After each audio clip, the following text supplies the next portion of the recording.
السلام علیکم دوستو، آج کی کہانی ایک بھنگی اور ملکہ کے عشق پر مبنی ہے۔ بادشاہ کے محل میں صفائی کرتے ہوئے جب ایک بھنگی کی نظر ملکہ پر پڑی تو وہ پہلی ہی نظر میں اپنا دل اس پر فدا کر بیٹھا، لیکن اپنی حیثیت اور ملکہ کی حیثیت میں فرق دیکھا تو سر جھکائے وہاں سے چلا گیا۔ اور دل تھا جو ایک ملاقات، جو ایک دیدار کی حسرت میں تڑپتا رہتا۔ عشق کی بیماری نے جسمانی بیماری کا روپ دھار لیا اور وہ بستر مرگ پر لگ گیا۔ بھنگی کی بیوی بھی اس ساری حالت سے واقف تھی۔ بھنگی کی خراب حالت کی بنا پر اس کی بیوی اس کی جگہ محل میں کام کرنے جانے لگی۔ کئی دن تک جب بھنگی ملکہ کو وہاں نظر نہ آیا تو اس نے اس کی بیوی سے دریافت کیا۔ بھنگی کی بیوی یہ سوچ کر گھبرا گئی کہ ملکہ کو اصل بات بتا دی تو نہ جانے کیا حال ہو، ہمارے سر قلم کر دیے جائیں۔ لیکن ملکہ نے اس کی گھبراہٹ جانچ کر اسے اعتماد میں لیا اور حقیقت پوچھی۔ بھنگی کی بیوی نے وہ ساری صورتحال ملکہ کے گوش گزار کر دی کہ کس طرح اس کا شوہر بیماری سے بستر مرگ پر لگ گیا ہے۔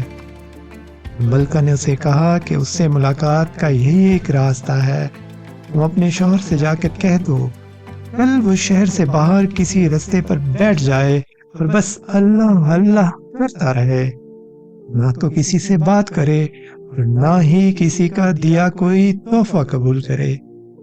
ایسا کرنے سے جب اس کے چرچے بادشاہ تک پہنچیں گے تو ملاقات کے رستے بھی کھل جائیں گے۔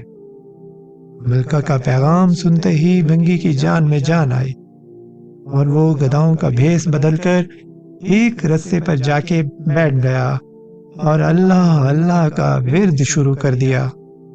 آنے جانے والے اس سے متاثر ہوتے اور نذرانے ساتھ لاتے، لیکن وہ نہ سر اٹھا کے کسی کو دیکھتا اور نہ ہی کسی چیز کو ہاتھ لگاتا۔ کرتے کرتے خبر بادشاہ تک جا پہنچی۔ اس نے وزیر کو بھیجا کہ جاؤ دریافت کرو کہ یہ کون ہے اور اس کی سچائی کس حد تک ہے۔ وزیر نے واپس جا کر بادشاہ سے اس کی بہت تعریف کی۔ بادشاہ فیض پانے کی غرض سے خود چل کر اس کے پاس گیا۔ جب ہر طرف اس کے چرچے ہونے لگے تو ملکہ نے بادشاہ سے اس نیک انسان کی زیارت کی خواہش ظاہر کی۔ بادشاہ نے اجازت دے دی۔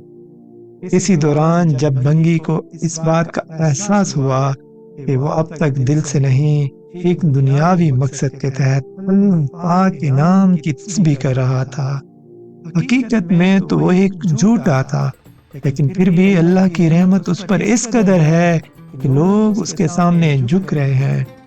کیا بادشاہ وقت اور کیا عام آدمی، سب ہی اسے عزت دے رہے ہیں۔ یہ کرامات تو صرف زبان سے وہ پاک نام لینے کی ہیں، اگر سچے دل سے اس نے نام کی تسبیح کی ہوتی اتنی رحمتوں کا نزول اس پر ہوتا۔ اس کا دل اللہ کے نام سے روشن ہو گیا۔ جب ملکہ اس کے پاس پہنچی تو اس نے سر اٹھا کے اس کی طرف نہ دیکھا تو ملکہ مطمئن ہوئی کوئی آج اس کی وجہ سے اللہ کے قریب ہو گیا۔ وہ روتی ہوئی واپس اپنے محل چلی گئی۔ دوستو، بے شک اس پاک ذات کا ذکر اپنے آپ میں ایک رحمت ہے۔ آپ بھی اللہ کا ورد کیا کریں۔ جزاک اللہ۔